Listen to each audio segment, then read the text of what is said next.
So to remodel a small bathroom, the cost of it really depends.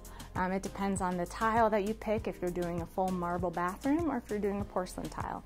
It depends on the plumbing fixtures you pick, if you're doing a custom shower or replacing what you have currently. You know, the budget for remodeling a bathroom, whether it's a small hallway bathroom or a more complex master bathroom, depends greatly upon the scope of the project from the general contractor's perspective, as well as the product selections from the customer's wants and needs. I would say a small bathroom remodel starts at about $25,000 and goes up from there.